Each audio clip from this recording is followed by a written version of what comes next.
Training for your next big race and not sure about your nutrition? Well, Precision Fuel and Hydration are sponsoring the show this month, and their free online planner has you covered.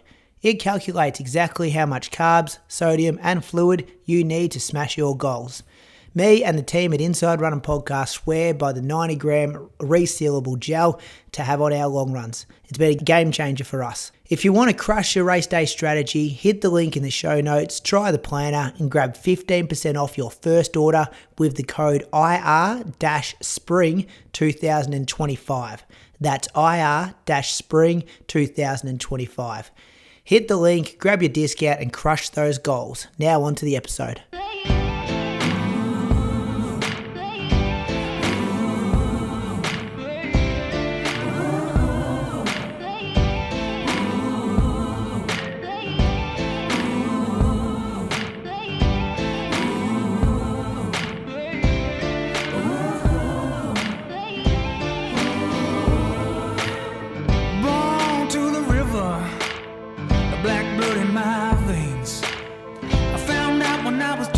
Your skin can bring you so much pain.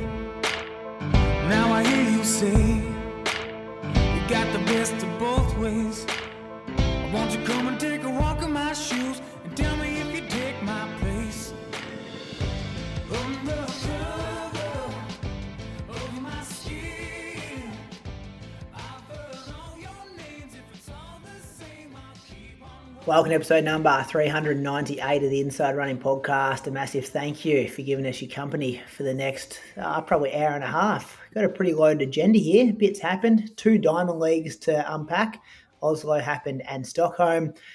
Track night happened in Vienna. Portland Track and Field Festival, I think, happened today, Australian time. The Vic 5K champs down at Albert Park. Geez, some depth there. We'll be talking about that. Bit of a drug bust. We're going to review some Lulelemon running gear. Some whispers, moose on the loose, listen to question. This might be going longer than 90 minutes tonight, boys. Grand Slam track news as well. Julian Spence, you're here, the 214 man who represented Australia at the 2019 World Champs. How are you? Pretty good, mate. Pretty good. Just looking over the screen here at Croaks, and when you said not 90 minutes, he got a little bit, I could tell, a little bit flustered. He's not healthy right now, and he doesn't look healthy. Last week, when he was on the screen in front of me, I thought he looked 50. This year, he's a good 60. This week, yeah. And we did offer to give him the night off, Moose, and he has done the hard yards, putting all those results into the agenda, which is quite packed, and I did just open it for the first time today to see what we were talking about. But Bradley Croker, he could have had the night off. He's rocked up. Maybe it's because we're getting close to episode number 400. Moose, he wanted to be here, but yeah, looks terrible. Looks really soldier, bad. Mate. He is a soldier. Has not taken one step on Strava since last week's episode. Gone downhill quick after recording last week, I heard.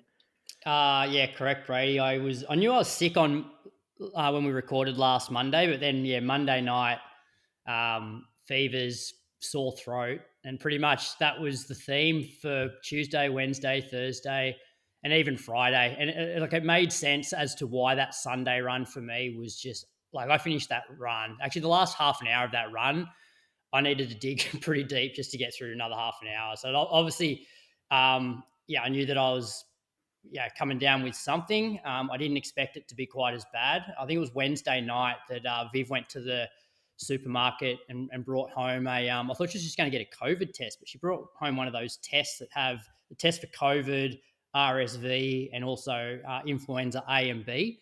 So I did that test and it came back positive for influenza B. So it's been pretty rough. I'd say like top 5 probably of like the worst sicknesses that I've ever had. I started to come good on Saturday in terms of it was the first time I could actually slept well Friday night. First time I'd slept all week. Just felt really weak and tired on the weekend. And then, feel like today felt pretty good. I actually went for a light jog. And then I don't feel sick now, but I do feel like a bit hot through the face and forehead and stuff. So maybe not quite in the clear just yet. But the elderly and the flu, it's not a good combo.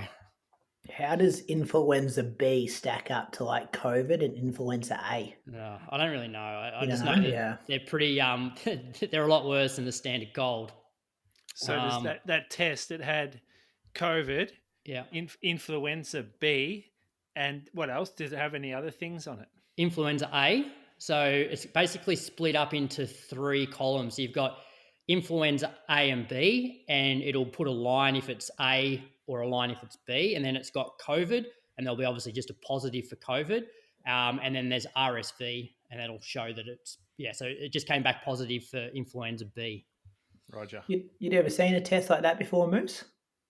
Yeah, I've seen it before, yeah. Oh, had you? First time I'd seen it when Croak sent it through. No, Thought it was a nation's capital kind of thing. Canberra only, rich boy kind of test. Yeah, so I haven't been the best company around home. Massive shout out to Viv. Like, she's pretty much done everything for the last week. Thankfully, her and the kids haven't got sick at all. So, so that's basically been my week. How much TV have you watched? Fair bit Netflix. Yeah, you watch a lot of the best of times too, don't you? Yeah, I don't mind my TV shows. Give us a recommendation. What's been your best viewing for the week? I've been watching Welcome to Wrexham, but I've almost run out of episodes now. I hate those. I hate how when they release them weekly. Sometimes I think you're better off actually just waiting until the whole season's been released and then watch it. Or I find some of the best TV shows that I've watched are the ones that actually finished 3 years ago, and they've got like 6 seasons of it, and you can just watch it all rather than watch one season, have to wait a year for the next one. You're like, what happened at the end of that season? Mm. Yeah. It's on Disney. I went to watch it after your recommendation. How many subscriptions have you bought? Oh, we've got a lot. Yeah. Well, Viv has bought them because we've got all the stuff for the kids. I reckon we've just got about just about every single one. Oh. Netflix, Prime, Disney, Binge, Stan. Yeah. Like $150 a month? I don't know. I don't look at it. It's it's Viv. He gets his money's worth, Moose. For a bloke who doesn't even buy a single piece of running kit his whole life. Well, that's why I can binge out on TV subscriptions. They get running gear for free. Certainly, yeah. There's got to be something. All right, so not much running from you, but Moose, you've got some running for us to recap. Tell us about training week. Yeah, it's not real exciting stuff for me, but I did 108K. So back over 100 was good. Helps when you have a 35K long run to really up the Ks for the week. The Monday started. I've been getting sciatica again. So that's been a real frustration for me. I'm waking up and I'm not feeling great. So I get tight through the hammies, like the glutes, real restriction type feel. And it just sucks your desire to run. It just disappears on you when you feel like this. So I left it to the afternoon to run on the Monday. I can't remember what was going on that day, but it doesn't look like I was at. There was a public holiday, Moose. Remember you did that 3-hour shift. That's right. I did go to work that day. Trying to work out why I wasn't at work at 3:00, mate. I'm no, like, that's normally knockoff time for you blokes, but for me, I was running this time. So I did 10K. I think it was fine when I ran in it. I ran in a pair of new Asics shoes, pair of new jogging shoes from them. It actually didn't feel great because I remember getting back to the car thinking, I don't think these shoes are for me. But then I ran in them again later in the week and realized that it was just me feeling the 32K run that I'd done the day before. It was horrendous weather last week. So I ran on the treadie the next morning. It's actually better on my hammies, the treadie too. Just no incline. Out around here, at no point are you running flat. Unless you want to run around a kilometre loop or something. So it's better on the treadmill for me. The next so that was an hour.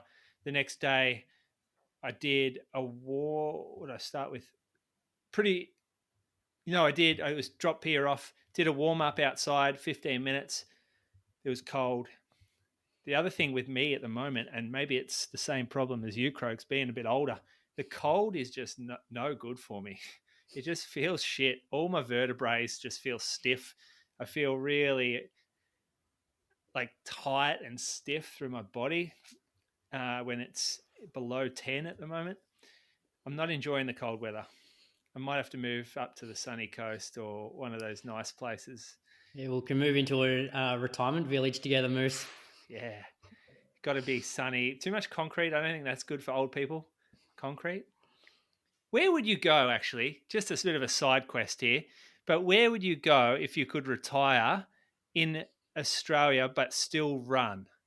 Like running was still the biggest part of your life. Where are you retiring? I don't know. I'd have to probably go and do like a bit of a reconnaissance mission and find out a place that is warm enough. So I'm thinking at least northern New South Wales at the minimum, but also go inland off that a little bit to see what their trails are like. So, no, but see, I'm thinking I don't want to wake up and drive places once. I want to run from home. So, Most coastal towns not great from a Yeah. running. Like you generally do have to drive at least a little bit to get onto some good trails. that's what I'm thinking too. There's got to be a town there that's that's got it figured out. Don't know. Brady, you got an idea in mind? Nah, nothing to add. Nothing to add. Not at all. Nothing. Well, you've been to all the places up there, haven't you? Like the Brisbanes and the Gold Coast and you get higher up at Cairns and stuff. So that gets too hot for me. Not great running. Even I Newcastle's reckon pretty hilly. Yeah, I reckon even Sunshine Coast for me in summer is too hot. Too much concrete too. And that Noosa track, that's the most overrated trail in history. That Tanglewood track. Fucking sandpit filled with influencers and like people walking 12 deep, tourists. Terrible place to run. Hey Moose, let's save the Byron Bay's not great. Let's save the Queensland bashing till Gold Coast. We're only a couple of weeks away. Do you know I listen to the Good Running Boys occasionally? Oh yeah, they're coming to the live show. Yeah, they're good boys. Those guys love the Gold Coast. Like, and they go out for 30K runs on a fucking concrete footpath with the exact same view on their right-hand side one way and the exact same view on their left-hand side on the way back. I don't understand it. I don't understand how you can get up and about for that. Nah, I've been there, Moose. It's because their banter and their like company is strong. The running's not great, but they're good fellas. They're good for a chat. They've got some gossip. Couldn't do it solo, could you? Nah, but the power of the group. Yeah. Anyway, this workout I did 3 by 10 minute threshold with a 5-minute float. So the idea was to get my heart rate up to a threshold for the 10-minute sections and then just do a continuous float with my heart rate about 10 beats a minute down. So what that was about 30 seconds to 40 seconds per K different on the treadie. Kind of irrelevant because of how messed up mine is. But I did mess this up when I got to the end of the second float and I accidentally knocked the emergency stop button on the treadie. And it just fucking resets and I stand on the side and think my heart rate dropped down to 95. I'm like, I've ruined this. This is disaster. And it's so sensitive. Like, I don't think anyone's actually needed an emergency stop ever on the treadie in their whole life. Like, you can just stand on the side if you're getting in trouble. It's not a required feature. Next day, jogged an hour just around town. Workout Friday. Did 8 by 3 minutes at 10K effort, 1 minute rest. This doesn't look very good on Strava. It's given me 5.5K, which is a real stitch up here. I started off a bit easier. The idea was that if I did 5, the last 3 could be a bit harder. So I did 5 on my treadie. It was saying 3:30s. And then I cranked it down to about 3:20s for the last 3. And it's like treadies, it's just easy to get the work done. It's just something about, like, you just don't feel the same bite that you do when you're outside, when you're doing a workout. Like, there's just no, maybe I just don't, because I think you've described it last week, Croaks, you can't push. You can't lose the handle and just start to push that last minute. You don't get to an uphill and your heart rate doesn't skyrocket. So the workouts are really safe. And I think they're the treadie is a very good tool for the for just for getting consistent training in. To keep the ego at bay, because you like there's always that temptation when you're outside. Yeah, you've still got heart rate on, but there's always that urge. I'm feeling good. There's no front of the treadmill to slow me down. I'm going to run 5 seconds a K faster. Whereas this one, it's like I pretty much know at the start of the session where the treadmill is going to be within half a kilometre an hour. And generally, I'm more happy to err on the side of caution when it comes to the treadmill sessions, going, you know what, I actually want to finish this rep feeling good and just tick the box. So yeah, and that's what was I going to say? The Strava thing, it's you don't realize it until you're not out there that yes, you do want to make your Strava look good, even if it's a few seconds here and there. It's an ego thing. I don't think anyone survives without having a little bit there, just telling them, "Oh, you could probably look better here." And the best thing about the treadie not being accurate is that it's never going to look good. It's showing 5:36 for my workout. I'm not trapped. I don't have the temptation to make things look good. that's where the Coros watch is good moves, because if you want accurate sort of data in terms of just how far you've traveled per rep, you can set it manually to, it will within half a kilometer an hour. So I just put it on 17K an hour if that's what the treadmill is, and then just basically lap it, stop it at the end of the rep, start it, lap it, and it gives me the distance that I've traveled for that rep.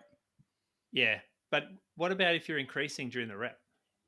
So I've done that before with, like, say, a progression run. So you just have to click the watch to stop it and then just bezel it down and just change it. So there's probably like a 5 to 10 set. It is a pain in the ass.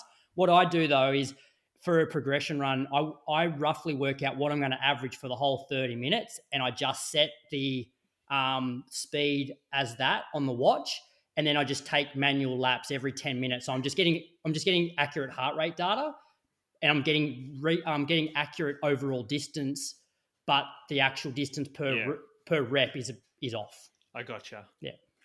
I wonder if using a foot pod would work for this instead of relying on the watch to maybe calculate the treadie.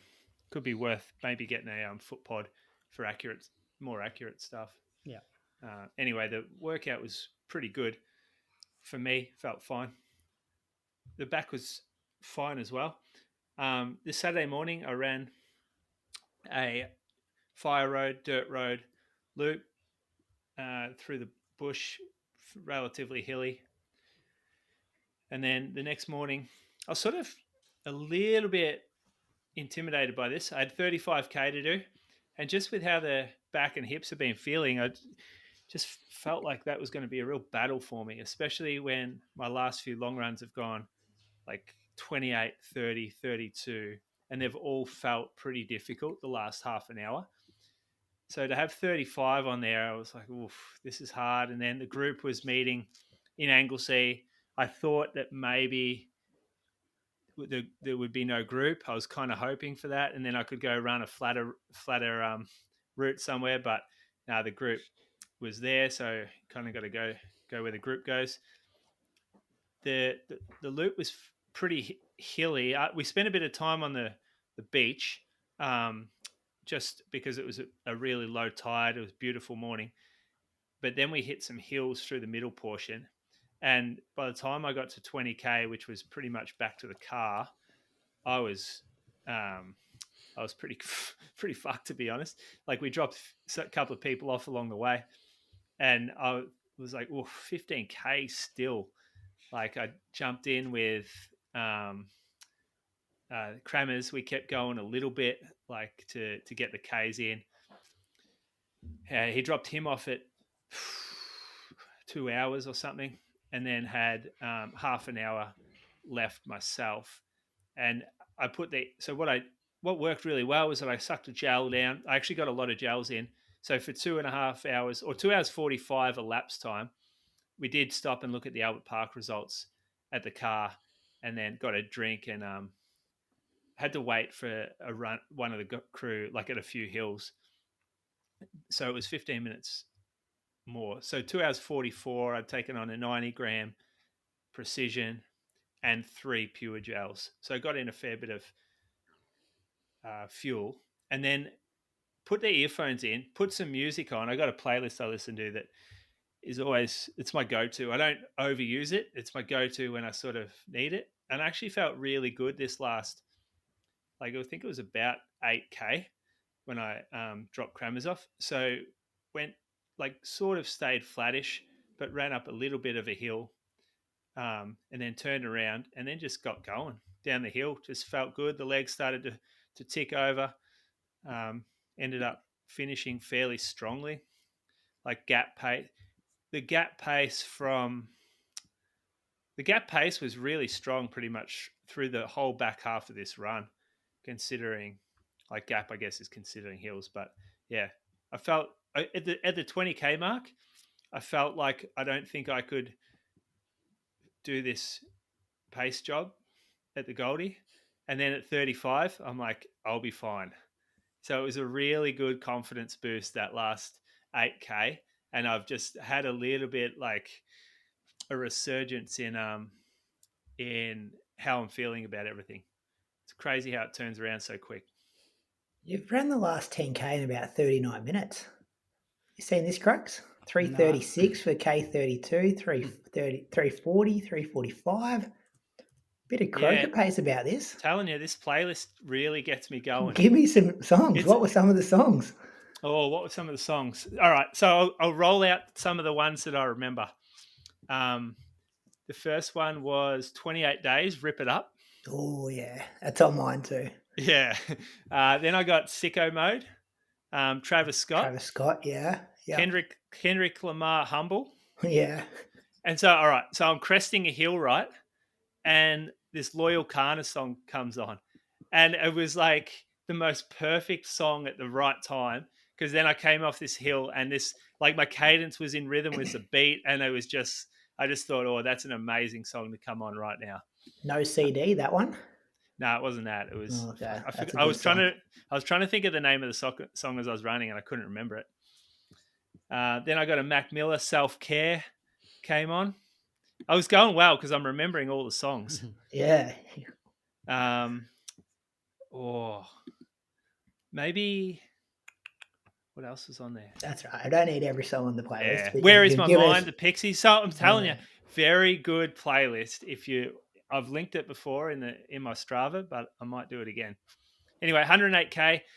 Got a day off today, so we're just recovering from a couple of big weeks for me, and then I want to do a longer tempo.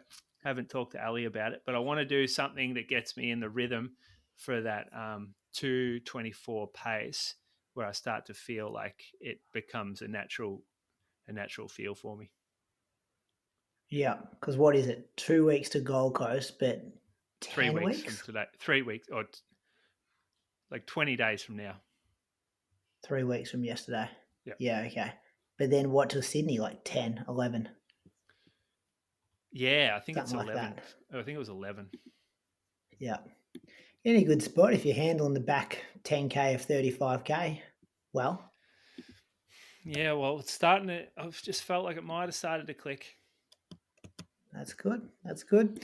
I'll get to the Albert Park results when we get there, but there'll be some pleasing times for you to see, knowing what you ran against some of those people at Gels Park as well. But we'll get to that a bit later on the show. Do you know what? Gives you some confidence.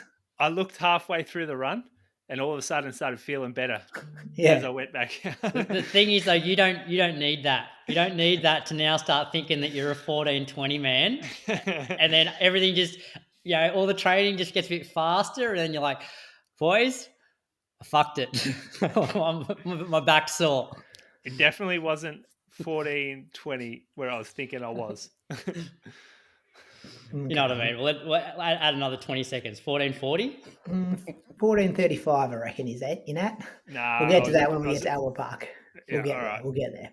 If you're listening, the chances are you're gearing up for a race. But how dialed in is your race day nutrition? Precision Fuel and Hydration makes it simple with a free online planner to calculate your carb, sodium and fluid needs for peak performance. Their product, like the 90-gram resealable gel, helps you hit your numbers with ease. That's why legends like 4-time Olympian Lisa Waitman and ultra runner Hayden Hawks trust them too. Head to the link in the show notes to create your personalised strategy and then use code IR-SPRING2025 for 15% off your first order. Or if you're a Patreon supporter, grab your exclusive 20% off discount code from our member-only episodes. Time to level up your performance. Click the link now. Now back to the episode. I'll go through this week. Monday, I did 70 minutes, 4:39 pace. Tuesday, had 5 by 10 minutes. Settled early. First 10 minutes was in 3:24 pace. Second was 21. Third was 3:18. Fourth was 3:19. Fifth was 3:19 pace. So I didn't blow up, boys. I didn't have to slow down to keep my heart rate down. I've figured it out. 90 seconds walk in between. Heart rate did get pretty close to 170 in the last one, but the averages were 152, 161, 163, 164, 165.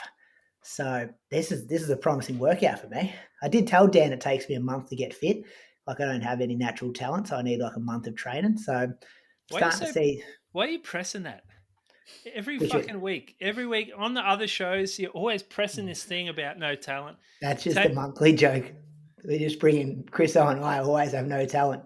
No, it takes me a month to get fit. That's what I told Dan in the first week. I'm like, give me a month. These numbers aren't going to look good for a month's time. Don't have that kind of croaker talent. But anyway, they're starting to look good. I did 45 minutes on the treadmill that afternoon. So 45-minute doubles, getting used to those. Wednesday, I did 60 minutes at 4:38 pace and then 40 minutes in the afternoon at 4:29s. This was actually the first run I've done since Ballarat Marathon where my average pace was under 4:30 and my average heart rate was under 1:30. So I've been tracking this stuff and it's good to kind of see those numbers. Thursday, we had like fog. Did you guys have really bad fog for like 3 days?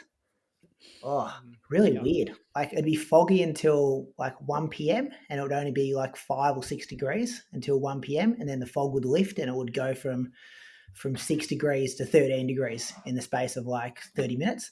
And then we get a couple of hours of sun and then like the fog would settle back in at say, I don't know, 6:30, 7 p.m. So really bad running because you when you get wet, like running through the fog, it's terrible. So yeah, that was Wednesday and Thursday morning.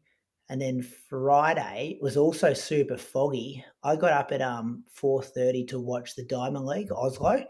And then like I couldn't have done this workout outside because I wouldn't have been able to see the ground, like where the fog was. And it wouldn't have been safe running on the road with no kind of visibility. So my workout was 15 by 3 minutes.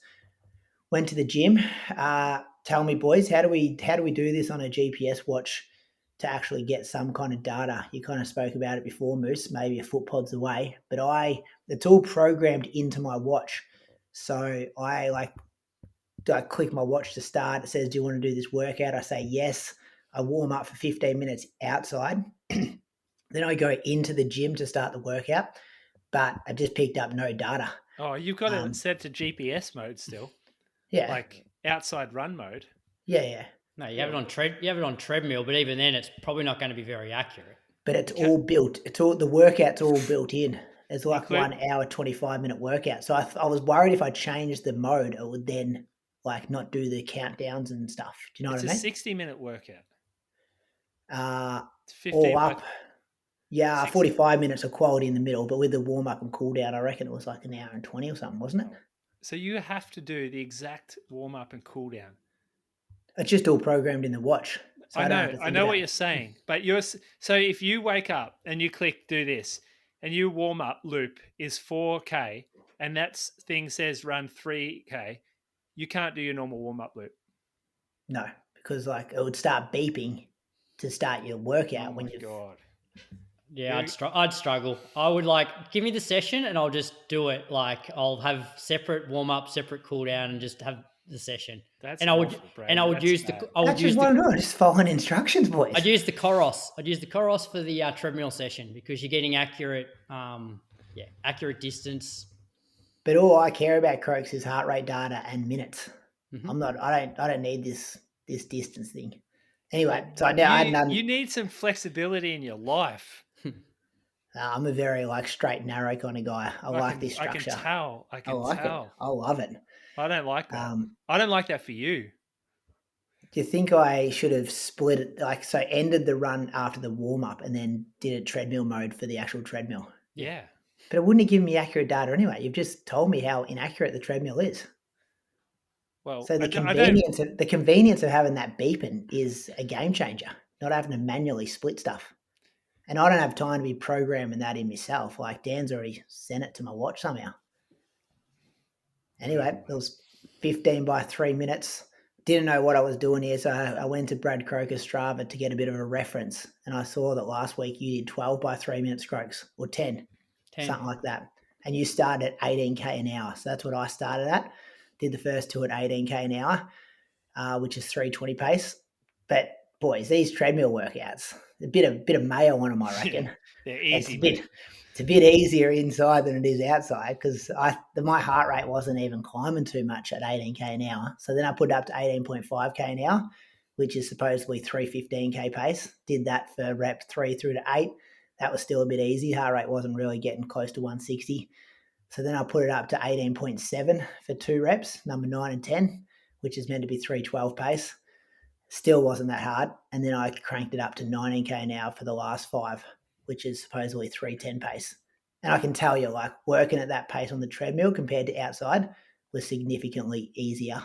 Maybe your treadmill's not calibrated right. You mean the treadmill, it's the way it's set up? Yeah, maybe it's not calibrated. So maybe it says you're running 19k an hour, but you're actually only running 18 and a half. That's where every treadmill is a little bit different. Yeah. That's what I was thinking, or maybe should have I put it on an incline and stuff as well? I don't know. Yeah. So I always put mine on, when I'm jogging, I put it on 1, and when I'm doing a workout, I put it on 0.5. Yeah, okay. Otherwise, it just feels a bit slappy for me, a bit hard. I like to just have a little bit, and actually, my treadie has a lift under the front, so it's already on an incline because I've got carpet or I've got gym mat tiles underneath it, and they're a bit too soft. Yep. And apparently, in order to do inclines, the front frame of the treadie has to be on a really solid base. So I put a bit of I think it's chipboard or something underneath the front, and that lifts it already. So I'm already up 1%, and then I put a little bit more on it. Yeah, it's good for my knees too to be up on a incline. That angle. Yeah. Well, it was good. I was probably undertrained a bit, which is better than overtraining. So I got 45 minutes worth of some kind of quality in. But yeah, I definitely wasn't that. I wouldn't have been that comfortable running 310 pace outside as I was on that treadmill. And then I went and did my cool down outside. So it's weird though because it's freezing cold outside. It was 1 degrees, and then in the gym you're sweating up a storm. I had to get the chafe going because I knew I'd be doing a bit of rubbing in there. So you go from one extreme to the other really quick. It's kind of dangerous because you sweat so much in the gym, you get really wet, and then if you go outside and you're so wet, you actually get really cold. Cold really quick, yeah. Yeah, it's not safe. I went back to, I put long tights and I took off my wet gear and then put a jacket on to do the cool down and gloves. I had a full change of clothes because I knew what I was going out to. But yeah, you could see how that could be a massive trap. Yeah. 45 minutes in the Arvo, listened to you and Jess Stenson Moose. That was good to get me through that. 4:43 pace. Saturday, 45 minutes at 4:43s. And then Sunday, did 2 hours. Nate Stote was in town and Archie's dad, Anthony, come out. He bought his e-bike and Nate Stote was coming to town to try to get fit. So a bit of a bad combination, an e-bike, someone who's trying to get fit. We went a bit too quick, 4:16 pace. My heart rate average is 142, probably a bit too high for an easy jog. But is that red? You get a red on your training peaks? Nah. Strike one. Just get perceived effort must be between 1 and 3, and it was probably closer to 3 than it was 1, I guess. But that was my week, 150k for the week, which was a nice week. Building some fitness back. And those cats had a good game too, didn't they? Oh, I sat down and watched that on Saturday afternoon. Geelong absolutely smashed Essendon. No one's beaten them this year, are they? Don't you play Essendon again in like 5 weeks' time down in Geelong too? I don't know. Think you've got a very good run home. Yeah, it was very We impressive do. to We watch. played all the big teams already, so it's. Yeah. I hope you get behind them.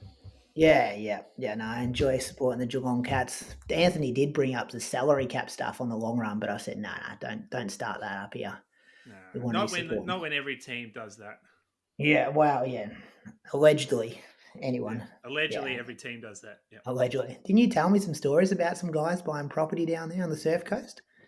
No, I didn't. But I You've think got some inside knowledge, I think. I think if any club got investigated, it would be very easy to find. Yeah. Yeah. There's probably nothing in that investigation at all. Anyway, let's talk about some Patreon supporters. Croaks, who you got? Kick us off. I've got Dan Richardson this week. Dan lives in Bremen in Germany. And according to Strava, his 5K best is 17:05.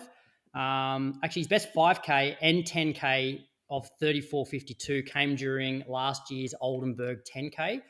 He ran 76:28 at the 2024 CPC Den Haag half marathon in The Hague and 2:41 at this year's Hanover Marathon. I think he might be district manager Gas North for Harbour Energy, with 20 years of experience in a variety of engineering, operational and leadership roles, including project management, drilling manager, drilling engineer and drilling supervisor. So clever guy, Dan. Thanks for your support. Good on you, Dan. Real Thanks for your support of the show. type stuff, that. Into what, Bruce? Independence Day. Drilling. You know the drillers? Or Armageddon? Or is that Armageddon? Oh, Armageddon. Is it Armageddon? Yeah. Yeah, Armageddon. Oh, Same that was vibes. a sad movie, wasn't it, Armageddon? I reckon I teared up during that back in the day. Didn't he sacrifice himself at the end? Some spoilers if you haven't seen the 1992 blockbuster movie Armageddon. Well, the guy in Independence Day sacrifices himself as well. That's right. They played that song, Don't Want to Miss a Thing. Remember that song? Who sings that? Oh. I know. He really loses it towards the end, doesn't he? Starts going. Anyway. Aerosmith. Yeah, good moves. Very good from you. Who are you thanking? I'm thanking Chris Emerson from Bentley in Victoria. Chris has run 17:48 at the Karkarook Park Run, 37:14 at the 2023 Zatopek Challenge. What was the Zatopek Challenge? That's when they used to run it. Yeah, like the other grades. Remember, it used to be B grade, C grade, but now they just have a night of 10Ks. Cool. Do they still do that now? Yeah, I think so. Yep. It gets one in like 29. Sorry, it gets one in like 29 low these days. Remember Michael Kernahan had a really good run there? Yeah, I do remember that. Yep. I ran it 1 year. Didn't run 29 something though. Did you? Before the podcast? Never runs out of peck. It's something I always wanted to do. It's not too late. Croaks knew the answer to that question before he asked it. That's a shit act from you, Croaks, to get me up and about like that. Sorry, Moose. Fuck. I'm gonna have to. All right, I'm gonna think of something that's real close to your heart. It's not too late, Moose. I reckon you've still got one in you. Nah, it's getting too fast now. You can't get in with Brady kept getting into the Zatopek off those times. It's not like that anymore. Brady's like. I ran it 3 times, boys. 3 times Zatopek. Yeah, I was there the night Stewy beat Pat Tiernan. Nearly got lapped twice. I think I did it 3 times as well. Last Zatopek at Olympic Park I ran. Oh, gee. The last one. What did you run there? What time? Good. Well, that was my first Zatopek. It was 2010. 30-20, I reckon. And then 2011, 2012 were my 2 sub 30s. Yeah. So you can run 30. You can't even run under 30. Like these days, if you're not running under 29 at Zatopek. It's like 29-30, isn't it, now, the qualifier? Yeah. Different era. Yeah. Croaks and I were doing it in Matumbo's Moose. That's why you weren't breaking 30. Yeah. Let's get back to Chris Emerson here. So Chris, he ran. He or she? I've got a he in here. Ran 87 minutes at the 2021 Sandy Point half and 3 hours and 36 minutes at last year's Melbourne Marathon, where he raised over $1,500 for charity. I wonder if he's had an absolute shocker at that one. Because look at his other times, boys, and then look at that marathon. We don't like that. That's 3 hours and 36 seconds. Yeah. All right. That stacks up with a half, actually. Yeah, Yeah, I I read that misread. as 3:36. Yeah. Sorry, Chris. That's a very weird way to write that, Croaks. 3 hours and 36 seconds.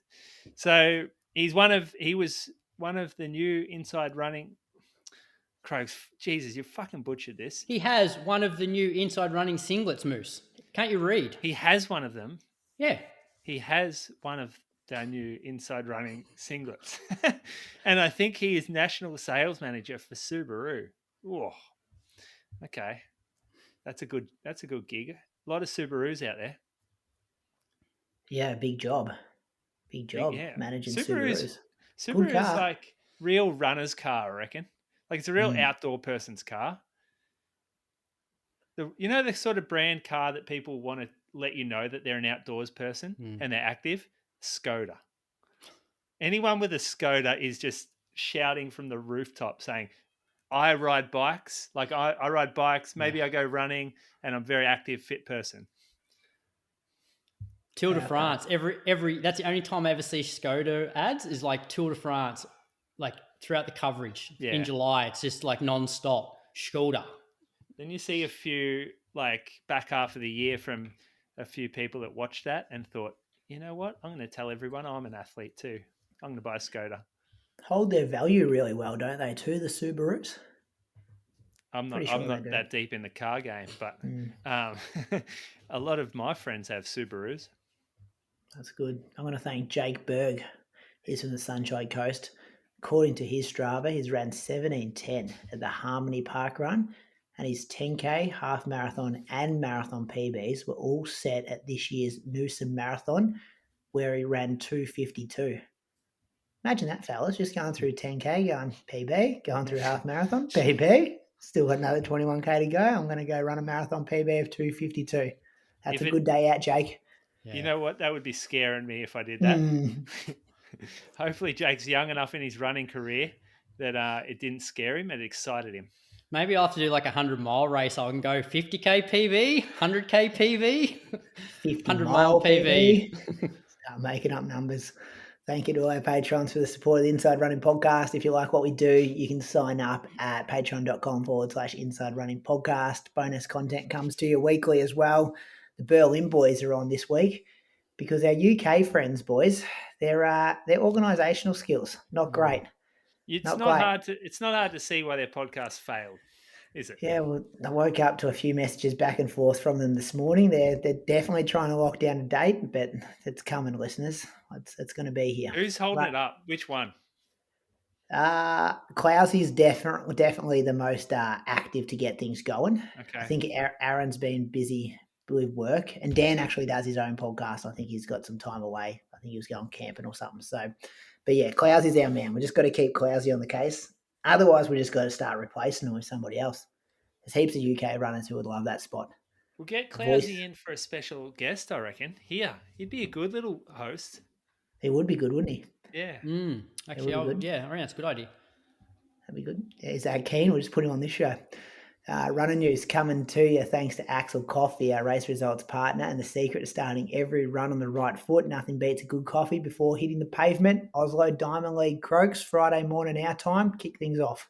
Yeah, so I got up and watched this on YouTube, not live, but a few hours afterwards. And I guess we'll kick off with the men's mile. So it was a bit of a messy race, and our boy Cam, we had two boys actually, Cam and Oli Hoare.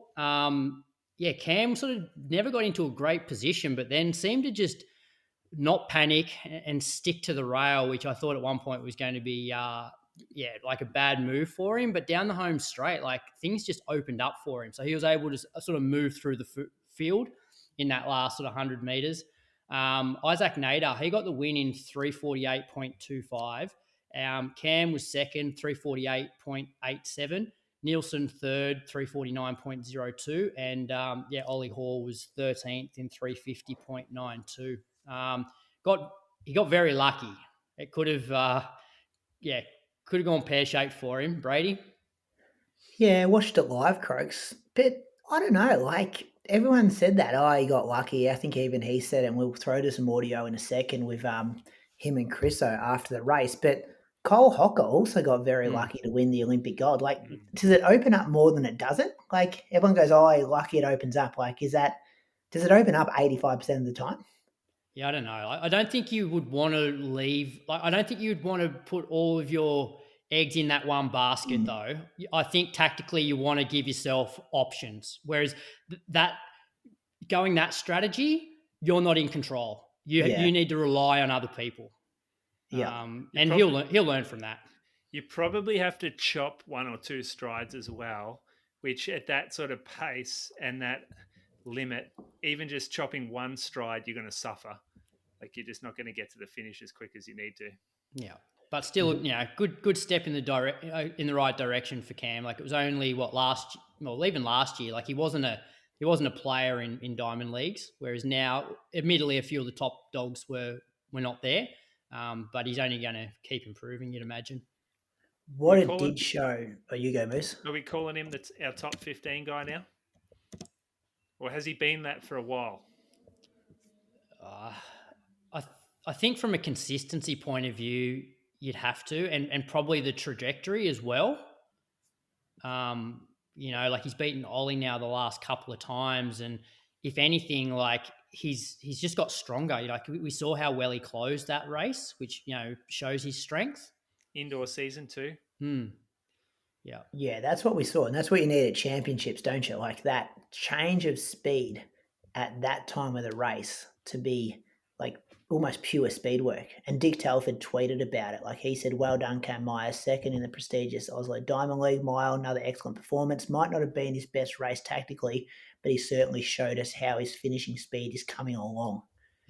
Like you go watch that last 50 again, how he comes from kind of the clouds and finishes with more running than anyone else. Yeah. Never really heard of the guy who won it though. From Portugal, isn't he? It was an opportunity to win that race, wasn't it? Like what he says it in a second. We'll throw that audio. Like some of the biggest names weren't there. Yeah. Oli posted about it. He's 13th in 350.9. I actually didn't realize he was last in the race in the end, but it was also close together. I haven't seen a post from him. Yeah. This is a great time to throw back to Stewy McSweyn down at a little town called Penguin in Tasmania was it January or December? It was December 29th. December 29th one year. Went down to like whatever it was, the local inter-club run, and ran 350 mile. That will never not blow me away that he went down and did that. And there is footage of it that we should post one day of him he did get pace for 800, I think.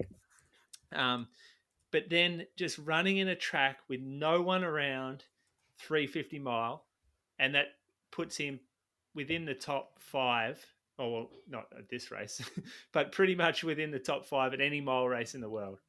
Is that not like, I just can't fathom it. It's something that I cannot compute in my head that he could do that. What year was it? I'm just trying to find the time, what he actually ran. Maybe 3 years ago. I remember where I was. So I was out for dinner and I remember my phone like blowing up like when it happened. Which is like, what? It's December 29th. Yeah. 28th. It was somewhere around then, I remember, because it was just after Christmas. I think I watched it live. And I was just... Stream was pretty dodgy. Yeah. We'll find it. I'm trying to find it. It wasn't like 2019, was it? Could have been. Pre-COVID? No, it was after COVID, wasn't it? I don't know. Anyway, while you're trying to find that, Croak. Oh, here we go. Yeah, 2020. So 29th of December 2020, 350.61. Yeah. Adam Spencer paced him, didn't he?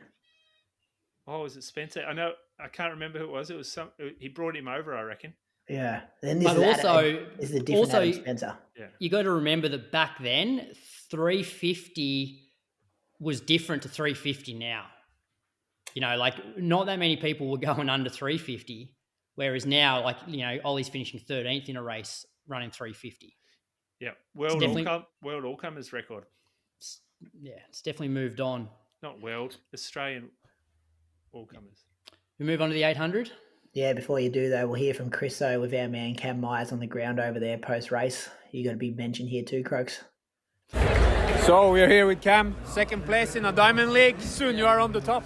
Oh, I hope so. I wish it was today, but it's not. So, yeah, no, that's okay. Good step in the right direction. How was the race? It looks a little bit messy from the stands here. Yeah, it was scrappy, but I sort of tried really hard just to stay as relaxed as possible. You know, I knew that I'd got myself in a shit position, that I had the decision whether I go around wide on the back straight or if I just stayed tucked in and hope that it would open up. And, you know, it opened up and I was able to stay so relaxed because of that. And I probably did conserve a lot of energy just staying on the rail, but I blew my shot at winning. What's next for the season now? I'm going to go to Ostrava on the 24th, and then I'll head over to Pre. Is it 15, both of them, or mine? Ostrava's a 1500 and Pre's a mile, yeah. And back to Australia after Pre? No, then I'm actually coming back over to Europe, and I'm going to do London Diamond League on the 19th, so yeah. So, I mean, second, you see you are so close to the top position. I mean, Jakob is not here, but still. Exactly. You are very close to the top now. Yeah. Well, I mean, I look at it like, you know, the top probably 6 in the world aren't here, and these are really good opportunities for me to get exposure racing in these sort of meets that are, you know, I'm still trying to bridge that gap to those top guys, you know, obviously the big 4 plus, I guess, Laros and Kessler and, I mean, Tim Chariot as well, but, you know, for me, it's just about bridging that gap between those guys and hopefully being competitive come the Global Championships. Yeah, I mean, you beat Oli, you beat Narve. Narve was third in the World Championship, so you see, I mean, you are up there now. Yeah, I'm definitely getting better and I'm getting stronger, and I think that's showing in the last sort of 200 metres of every race. But, you know, I think there's a big step now to get to the top guys, and, you know, that's what I'm really concentrated on getting to. How has the, I mean, winter here in Europe or summer in Australia been? No troubles, no injuries, nothing? No, so pretty much, I reckon since I started training properly, maybe at the age of 13, I haven't had any injuries or anything. So, yeah, I've just been consistent and I don't do any crazy sessions or anything. It's just consistency over a really long period of time. So just about staying with Croker in Mulligans and keep the pace easy. Yeah, mate, he just flies. So he speeds me up when I run with him. So he's still the king of Mulligans. Yeah, he's a half-stepping king. Yeah. Thanks for joining us, Cam. Thanks. All the best. Cheers. Thank you. Yeah, Cam was obviously forgetting that Sunday run where about 6K in, he started running 3:30s and dropped us all. Anyway, men's 800. Wanyonyi got the win there, 142.78, beat Atui, 142.9, and Sajati was third, 143.06. Men's 5K, this was claimed to be an attempt on the world record, but the people who were meant to be going for the world record didn't even feature like in the top 3. Kajelcha, once the pacemakers stepped off, like he tried to keep things going, and then he got to the point where he's like, nah, I'm not doing this. So he basically just stepped down into like lane 2 and let somebody else go through. So it slowed down a little bit, but credit to George Mills. Like he was the guy that actually then did a lot of the work in that last few laps to keep the pace honest, because he was obviously after a national record. And that allowed then Nico Young to get the win, 12:45.27. So that was a outdoor US national record. Mahari was second, 12:45.93. Kumagurma third, 12:46. And Mills ran 12:49.59, which was a UK record. And Stewy was back in 13:16 for 5K. So Mills took Mo Farah's record, didn't he? He did, yeah. Yeah. And like he did, it was good that like he obviously probably could have run a little bit faster had he not done all the work, but he was out there to try and run a time. So hats off to him. Mm. How did Stewy approach the first part of the race? Like, did he go with the pace? No, he was at the back pretty much from the start, but like it was like strung out though. So he was still on the train. He was on the train, but the train was like probably 25 meters long. And so he started there, and then maybe halfway through the race just started to fall off, and held it together fairly well. Would have been 13:16 still pretty good run. Like considering it's similar his to what track Seth race. and Kai Robinson ran at Melbourne Murray Plant meet. Like Yeah.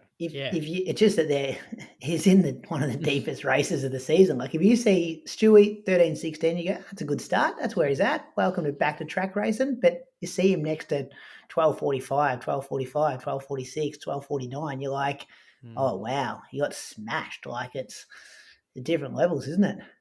Is it good? Like, is it good for his confidence though to be chucked in those races?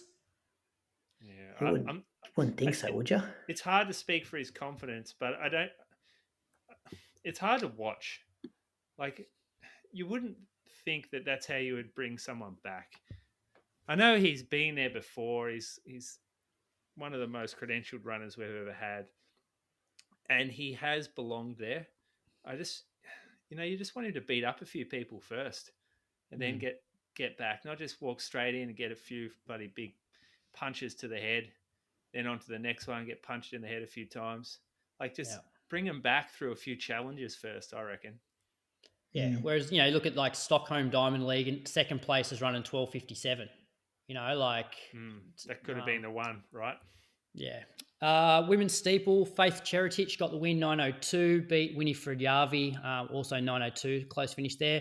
And Marwa Bozayani was third in 9:06. And now, the day before the Oslo Diamond League, there was some races on. One of those was the women's 10,000 metres, where Rose Davies finished fourth in 30:34.11, which broke Lauren Ryan's national record by just over 1.5 seconds. Izzi Batt Doyle was seventh in that race, running 30:51.27. So that was a track PB for Izzi and moves her number 4 all time. Race was won by Yanawa Nabret in 30:28. And Caroline Grovedale and Callie Thackeray also ran PBs. Grovedale 30:41, Thackeray 30:50. So that was Oslo. Pretty good from Rose, running, isn't it? Yeah. We kind of expected it, didn't we? Given that she'd beaten Lauren Ryan over the 10K recently, and Lauren had the record, but she only just got it, and I reckon that's solid from Izzi as well. Like, I guess when you're getting compared to a 30:34 and you run 30:51, it looks a bit slower, but still a lightning quick time. Sub 31 for women. Time. Yeah. You also got to remember Rose. Rose's season started fairly late because she was injured towards the back end of our domestic season here. Yeah. Yep. She wasn't she? Yeah. She's coming in form. She holds our 10K record. What else does she hold? 5K record. 5K record. And then Georgia Griffiths has a 3K, doesn't she? Yep. Yeah. And then, so this is good for Rose, like coming into World Champs sort of territory. She'll run both the races there. That's still not the qualifier, is it? I'm pretty sure she has to go in to break 30:30, doesn't she, to get the qualifier? She'd be right with points. She'll probably be on points, though, won't she?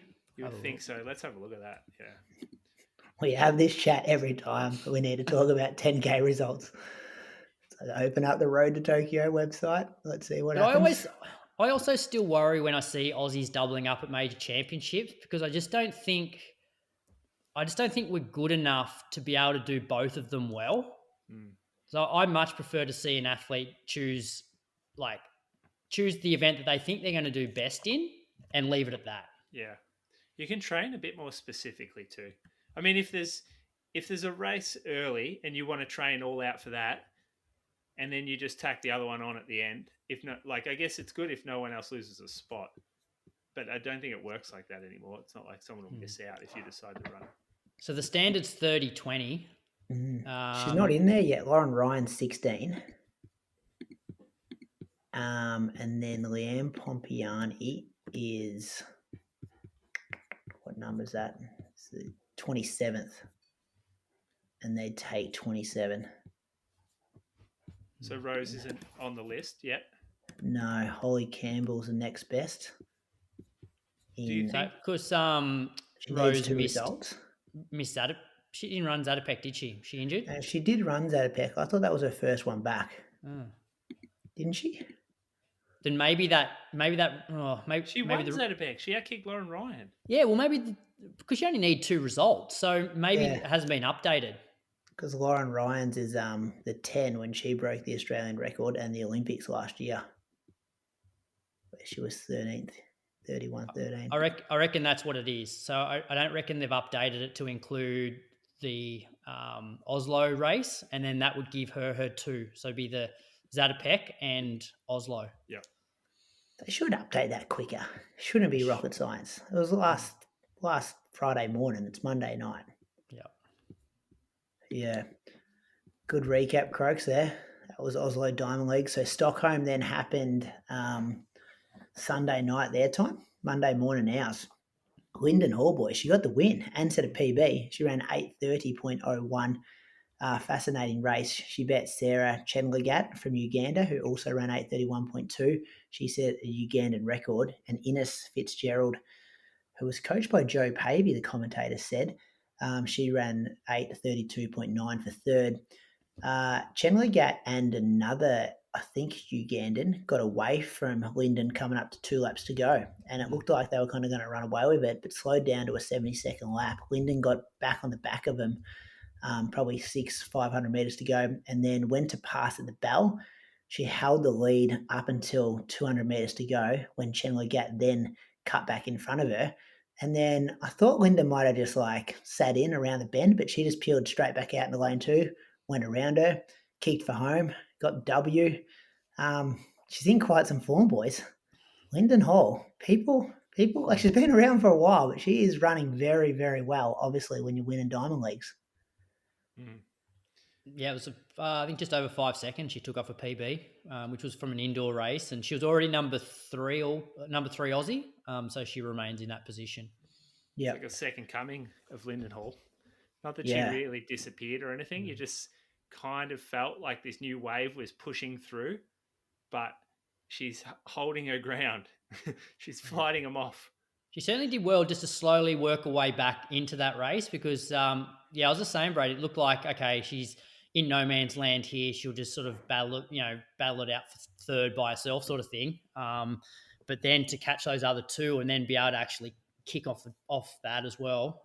It's encouraging. And I think she's running Paris Diamond League this weekend. Gotcha. Or the 20th it is. Yep. So the 5K, they had a Swedish record or European record. Almgren, he ran 12:44.27. Did you watch his, Croaks? Yeah, I did. He looked like a robot out there, didn't he? The last mile, he was just, they showed his face, just no emotion on it, just grinding away. Did he run 4 flat for the last 4 laps, 4:01? Yeah, pretty close. I've seen footage of him at Chriso's event in Drammen. Oh, yeah. Yeah, and same sort of thing. He's such a good mover. Yeah. They said robotic. Yeah. And his face just did not show any emotion, no pain. You could say that was a robot out there and you'd believe it. Super impressive run. So that took down Mo Katir's record, who's actually serving a ban, the Spaniard at the moment. Kuma Gurma, who is the Gurma, the steeplechaser. Lementia Gurma's, Lementia. He's the Olympic champ, Lementia? Or does Albacali win it? I reckon Albacali won it, didn't They're he? the 2 big dogs, though, aren't they, in the steeple world? That's his but brother. What about this? He backed up. He ran the 5K in Oslo. Right? Yeah. He ran the 5K in Oslo. Is that the next day? Oh, a couple of days. Oh, yeah, so he ran 12:46 there, and then he's come out and ran 12:57. He did look tired in the last couple of laps when Algren was started to put the hammer down. And then our boy Kai Robinson, he was third in 12:58.38. He moves to number 3 all-time Australian. So that's a great run from Kai. Also ticks off a World Champs Qualifier. Wanyoni won the 800 in 141.9, which is a world lead. Sajati was second in 142.2, and Holly was third in 142.4. We've got a connection there because Justin Rinaldi from Melbourne coaches him. This is a really good race as well. Watching an 800 metres got to be one of the best track events to watch. And this women's race, if you haven't seen it, just definitely go check this out. Georgia Hunter-Bell, just watch her. Because at 200 metres, you cannot believe that she's going to win this race. She ran 157.6, beat Mara Mora. She was 157.8, and Prudence Chigazio was third in 158 flat. The Swedish stadium as well, boys, looks amazing. Like there's just like old buildings in the stadium. It looks like there's 19. I think. medieval. Yes, because it's where they held the 1912 Olympics in that stadium. Okay. And the pole vaulter's breaking the world record at the same time, so the crowd's going nuts. And like the atmosphere in there looked like, really, really good. So that women's 8 race was really weird in that Mary Mora got to the front and slowed it down, let the pacemaker go, but then around the bell she goes from first to basically last place, and then tries to get going again down the back straight, almost as if she's just playing with the whole field. But then, as you said, Georgia Bell, like from the clouds, it was almost good seeing Mary Mora get beaten by the way that she you and the commentator not a fan of her. Commentator was he was slagging off her tactics during the race too, because they all sat behind her. Like, why would you have a pacemaker? And then Mary was just dictating what was happening. So but they're fun races to watch, aren't they, Croaks? Bit of unpredictability. Odd tactics though. Take me to Vienna, Moose. Track night, Vienna. These are the on track nights, similar to what we've had down here with our Zatopek. So no surprise that we saw all the on athletes running here. In the 800 metres, had a couple of winners. Peyton Craig won in 1:44.37, and in the ladies, Claudia Hollingsworth won in a season best 1:58.88. Bindiria Boya second, 1:59.45, and Carly Thomas sixth in 2:01. In the 5K. Now, just on that, before you move on, Moose, I saw some stuff, and I'm not sure if this is verified, but there's some stuff on Twitter saying they started these races on the wrong line. Well, definitely the men did. They started on the 400 meter line, not the 800 meter line, or the relay line, or something like that. So I'm not sure. It's hard to get that wrong in an 800. That's what all these tweets were saying. Like, this is the athlete should have almost known that this isn't the line they start on. So you reckon now this is not verified. Forward or behind? Forward, like they've ran quicker than they've run shorter than 800 meters. Just trying to find some of the tweets now. So you're saying they put them in? They didn't have them in lanes, or they went off a curve, or what? They had them in the lanes, but you know how there's different would there be? There's the 400. There's the 400 lines as well as the 800. Yeah. Trying to find some of these tweets I was talking about. Can't find them at the moment.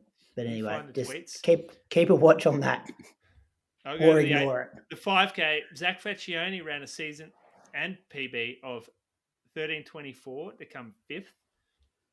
Nat Rule ran 15:05 for fourth, and Morty Skyring sixth in 15:11. In the steeple, Ed Trippus was fifth in 8:30. So some good results there. Not really moving the needle. Claudia was a good run, and so was Peyton, I think. Times there pretty significant. But not really moving the needle the other times. Yeah. I mean, it's the start of the season, the Euro season, so you would hope that this is a bit of a launch pad for most of these crew.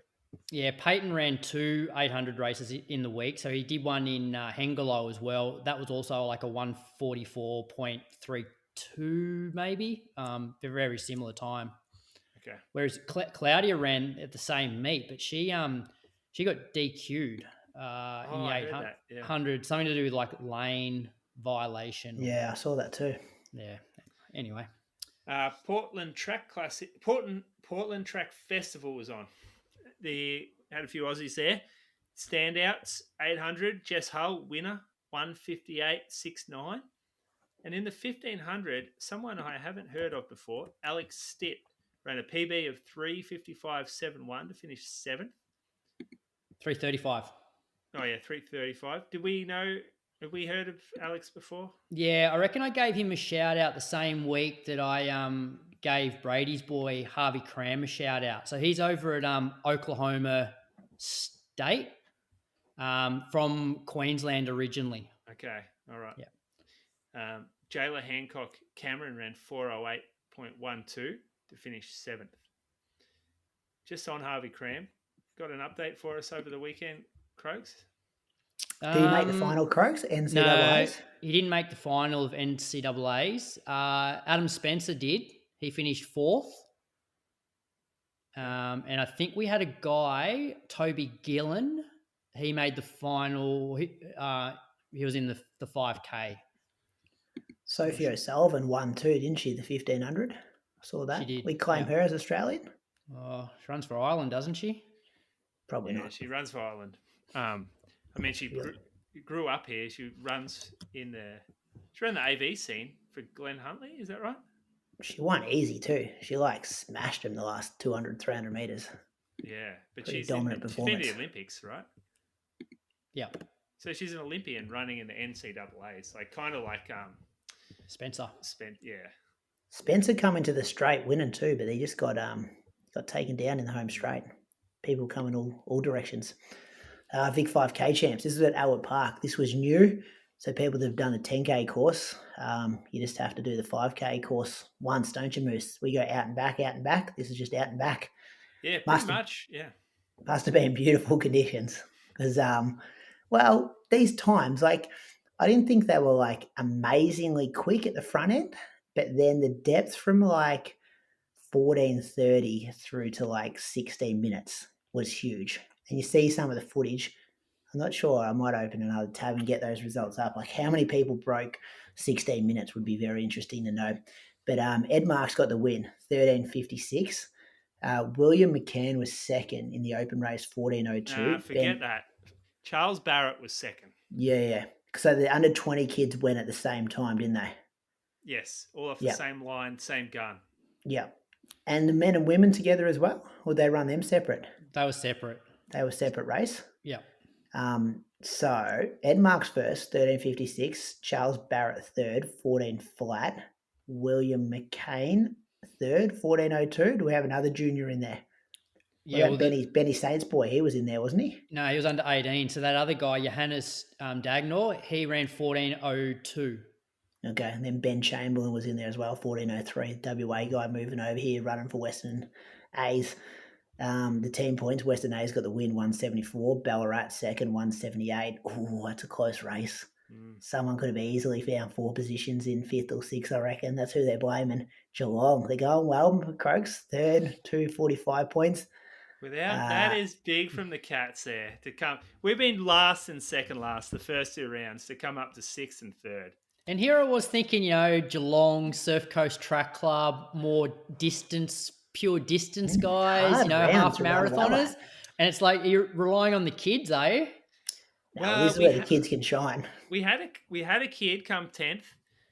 Then we're not calling them kids, mid-20s type crew, some late 20s, maybe 30s coming in. They're kids compared to me. Yeah, well, they're definitely kids compared to me too. But made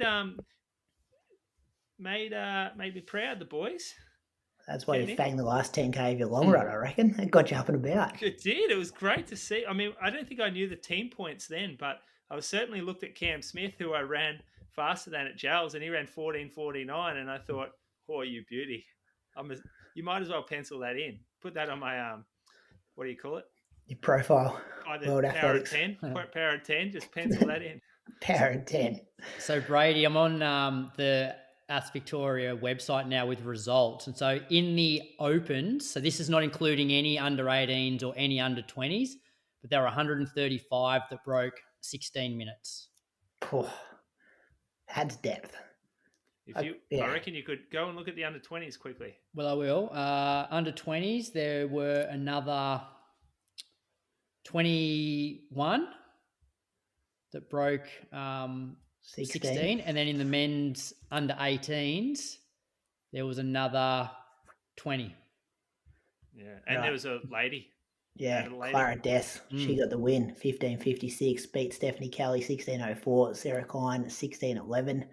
Sandringham got the win there, 66 points. Box Hill, 113. South Melbourne, 163. It's going to put it on the map, isn't it? Certified course too, wasn't it? Yeah, certified. They certified this. This is a great event now. Imagine you're sitting in back on the borderline about if you come next year. You see this? And you've seen that. You're going. That looks awesome. It was described as like being in a vortex by one of the runners. That's how many guys and girls were out there just dragging that pace along. Yeah. What Think about about it, like other than the weather conditions, like the Albert Park surface is amazing. And so no wind, the surface is amazing, dead flat, and you got a heap of people around you. Finish on a track too. There's a bit in that. Hit the track and just like last 300, crack a few seconds. Do you reckon they can get him in the track easier, Moose? So that's the only downfall, going over that like grassy bit to get. You've done 2 Croaks. Like that's the only bit of sketchiness, like kind of zigzagging through that stand bits to get onto the track. It's a couple of seconds. Which I think you then get back on the track. But yeah, I wonder if there's any other way to access that track smoother and you can just turn around a different entries. point. I'm just not sure how you get which areas of the fence open up or not. Yeah. That's some good results down there at Melbourne. Drug bust news, Croaks. Yes, I'm not sure which day this came out, but the Athletics Integrity Unit has provisionally suspended Kenya's Bernard Kibet Koech for the use of a banned substance in an athlete biological passport case. So I'm always a bit confused. So he hasn't actually tested positive for anything. It's just that his biological passport looks sus. Is that the way you read it? Yeah, it is. Yeah. Which was Kip Roto was the same, wasn't he? Yeah. Runix. But have you read into this though? Or no, I haven't. Yeah. No, but when they say athlete biological passport case, it's like there's anomalies in terms of their levels of, whatever, red blood cells or something. But he hasn't failed a test, I don't think. But last year, Koech took 5th in the 10,000 metre final at the Paris Olympics in 26:43, which is number 23 all time. He was also 5th in the 10,000 metre final at the 2023 World Championships in Budapest and 8th at the 2023 World Road Running Championship half marathon. So got him on Instagram here, Bernard Koech, a world-class athlete with a 2:04:09 marathon PB, 59:10 PB semi-marathon, a husband and a father of 3 beautiful girls, Barbara, Brittany, and Blessings. So, you sure that's the same guy? No, I thought he'd run like a 58 half. Bernard, surely this guy would be banging on about his 5th place at the Olympics in his Instagram bio. Adidas dude? Not sure. I'll look him up. Look, they might be old. It might be an old account. I don't know. Just go on Bernard Koech, boys. Jeez, he's the Kenyan distance runner that's run 2:04. See, he's world. They'd mentioned the 2:04 in this band thing as well. You've got the wrong Kenyan. Yeah, no, it's a different guy because he hasn't even run a marathon, according to World Athletics. He ran 58:45. Who's just throwing someone else under the bus here? Sorry, Bernard. Only other bit of news for me was Grand Slam Track have cancelled their last meet. I got some more details about this, Croaks. Michael Johnson's Grand Slam Track is cancelling its 4th and final meet in the inaugural season in LA to avoid major financial losses. The economics of the LA event and Grand Slam Track's deal with UCLA have become financially unviable, leading to the decision to cancel. New investors are expected to be announced next week, and organisers believe making the best short-term financial decisions is key to the project's long-term outlook.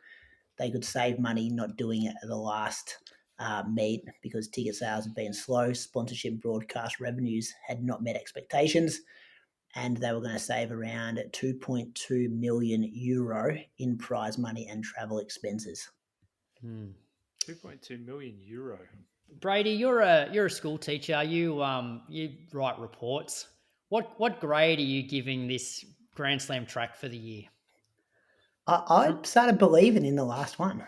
Where was the last one at? Philadelphia. I thought that was a big move in the right direction. Like, obviously they made some mistakes starting in Jamaica to empty stadiums, and like the stream quality that we received over here in the Southern Hemisphere wasn't amazing. So to give it a grade on across the board, Croaks, do you go on F because it's failed to be completed? But I think if I just had to give Philly a grade, I'd be like B plus. It was a good meet. Have the athletes been screwed here though? Because Jeez, I hope they've been paid. They've scheduled their whole season around doing this, factoring in that they're going to obviously got some appearance money and then prize money. That's been taken away from them now, and maybe they've lost the opportunity to go into another race in the next 2 weeks. Yeah, well, they've only lost the opportunity for the last race. Yeah, yeah. They've lost their opportunity to make prize money there, but they've also potentially missed other, they may not be able to get into these other races. I just hope they honour the prize money, because you guys know you've been paid prize money before. It's not like you don't get it the day of the race. Like, it might be a month, 3-month wait. Like, it's if there's economical issues. Oh, yeah. I'd be a bit worried and Grant Fisher's waiting on, I don't know, at least $200,000 US prize money. I'm not sure what he got paid to actually be a racer, and his appearance fee stuff. Like, he could be sitting there going, well, you guys owe me $350,000 US. Yeah. No, I think they'll get paid the prize money they've earned up until this point. Well, you saw Jess jump into that race in Portland. You saw Cole Hocker jumped into the Diamond League in Sweden. So, like, they've had to make last-minute decisions their training's probably indicated that, hey, you're ready to peak again or ready to race. We need to find a race here. Yeah. But, yeah. I don't know. We want to be encouraging. I don't know. I just think if you're going to bring a new event into the sport, it's like, get all your shit sorted first. Like, don't it's been done half-assed. Yeah, and to be honest, I didn't pay any attention to the sprinting stuff. Like, I did not engage in that at all. So I was only really looking at the distance stuff. But hopefully they learn and can make tweaks and be successful in season 2, if it happens. Watch this space. Those results brought to you by Axel Coffee. Don't forget, Inside Running Podcast listeners, you get 20% off your first online order with code IRP20. Start your day right with Axel. You know who drinks Axel Coffee, Moose? Sent me a photo the other day. I do. Big Dog, AFL guy. Oh, I was talking about Nitter from Shoe Geeks. He sent me a photo going, boys, my wife's been buying this coffee for years. I didn't realise it was the same brand that you guys have been talking about. And their Big Dog barista was on the Today Show today because he won the world. Yeah, won the world. He won the World Champs title again. Yeah, did he? Yep. Yeah, I was reading an AFL article the other day, and they were talking about how the big dog from the AFL, the CEO, had a meeting with some of the coaches at Axel Coffee in Richmond. And I'm like, I start seeing it everywhere now that we're working with them. Yeah, and I do have to mention, yeah, Luke. It's like when you want to buy a new car, you never notice that car until then you buy it. You figure out that everyone else is driving a similar model. Luke Hunter, he won the Gold Coast Marathon entry that we gave away. Well, Axel Coffee gave away last week. So good luck with your race up there at the Gold Coast, Luke. Thanks to Axel Coffee for the bib there. Let's do a review of some gear, fellas. Lulelemon. A massive thanks to Lulelemon for sending through some gear to review. Partnering with Lulelemon in a couple of weeks up at the Gold Coast Marathon Live Show, which is always a highlight. And they hooked us up with some performance running gear, boys. Croaks, you got some notes here. What you got? Do you want to go first? Yeah, sure. So I got the Fast and Free running jacket, Fast and Free half tights, 8-inch, Fast and Free gloves, and also their Fast and Free hat. And so last weekend when I was out running, actually for the whole weekend, it was basically 5 degrees, felt like -2. And the one thing I was really excited to try was their jacket. So the one thing I've always had issues with a lot of my jackets is they're either too like bulky or they don't stop the wind and you get wet. And then once you're wet, you get cold. Whereas there was light drizzle on both of my runs on the Saturday and the Sunday. And I stayed dry. And I didn't notice the wind at all. So massive fan of it. The half tights, we've banged on, I don't know, year after year about their half tights. I just love it because they've got massive pockets. Things sit in there really well without bouncing around. And so if I've got big workouts to do or want to carry gels, carry my phone, it all fits in a side pocket really easily. So they were the main things for me. Did you find much of a difference between, because you always wore the Surge half tight and now you've gone to the Fast and Free? Did you notice much of a difference? No, not a huge difference. maybe what was the original ones that we had, Brady? Surge. Yeah, maybe they're a bit thinner in terms of you almost felt like you're wearing nothing. Yeah, you're right. Yes, so that was probably the biggest difference there. But for me, it's more about convenience with those tights of just I can carry everything I want on a run, like my gels, my phone. Whereas some other tights that I have, I struggle to get a phone into the back pocket. Yeah. So many marathons, it's been like precision 90 grams each side. There's 180, and then it's like a 30 gram one or two in the zip pocket as well, because you got those options as well to zip stuff in. Yeah. And But even even the jacket had like side pockets, one up around your chest, and for me it was like I reckon if it was much warmer. So for me, if it was 10 degrees, I would probably get too hot in that jacket. Like it does do a really good job of keeping you warm and dry. Because I only had a singlet on underneath that jacket. Yeah, but it's pretty light though. Like it holds the heat pretty well. Yeah. It's not that heavy. Yeah, another one of their jackets is the pace breaker one. I feel like that's the one I put on after I finished that treadmill workout. It's a bit more, keeps you a bit warmer. And then I also got the cross chill performance jacket, which I was very lucky, boys, because I already had those other two jackets, and I thought I'll give this one a try. But this one it's a next level up. So it's waterproof, windproof, and it also has this plush, fleecy interior, which protects me from rain and snow. So it doesn't quite it doesn't quite snow in a Chuka-Moama, but like this 4-way stretch fabric to keep your core protected. And this for me is going to be, I don't think I could go for longer runs in this one, just because it's more of a freezing cold morning. I've got my 15-minute warm out that Dan Nash has prescribed for me, Moose. I just want to put this on for 15 minutes to keep me super warm before I'm stripping off into something else on those mornings when it's under, I don't know, 2 degrees. You wouldn't feel any, like it's not super thick as in heavy to run on, but it's just going to keep all the heat in there to get you ready for a workout. So that was one of the things I was going to review. And also I got the Fast and Free long tight, the 28-inch. You've covered all the stuff in the half tight, Croaks. I know I wanted to try the longer tight. And obviously, like Lulelemon full-length tights, it's kind of like their main thing that they're famous for, I guess. Talk to anyone in the street about Lulelemon, it's probably identifying with a long tight. And this is great. I like that it doesn't have a zip at the bottom. So it's kind of like, sometimes with the zip half tights, they can bounce around a bit. Like there's a bit too much, doesn't really stick to your leg as much, whereas this fits perfectly to your leg. Some great pockets in there as well. Perfect for warm-up cool downs. I know, Moose, you spoke last week about doing long runs in it. Like I've never been a man to wear long tights for longer than like 30 minutes. So it's perfect for that. You got the phone sits perfectly in the side if you're someone who runs with your phone. And comfort, it's key. I've also got some beanie and a hat as well, but I think Moose is going to talk about the hat. Yeah, I can talk about the hat. I actually love the hat. The hat, I have like a tiny head, kid's size head.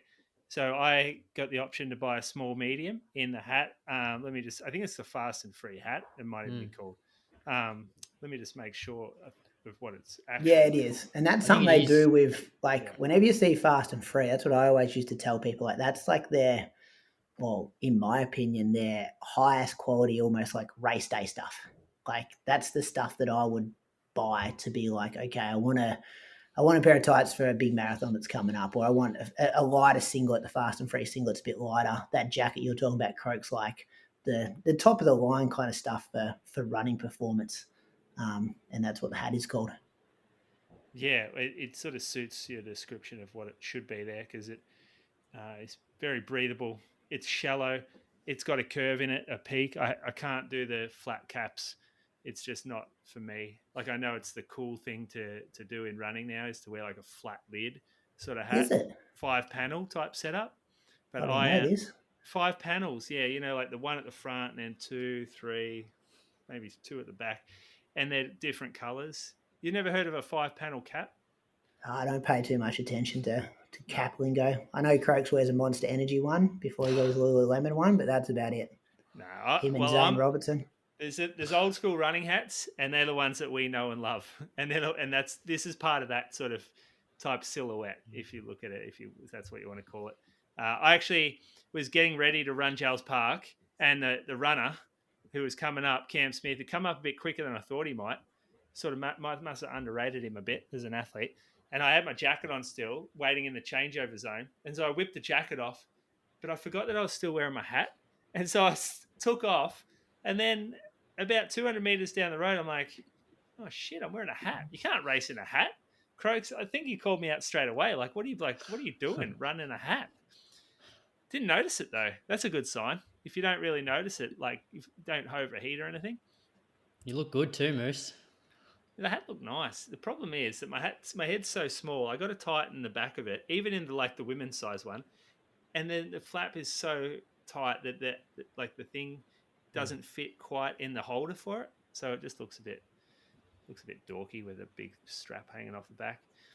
I also got a top called the Metal Vent, the Metal Vent Tech. It's like I like a long sleeve tee. I did my long run in this on the weekend, just a whole long run in a long sleeve.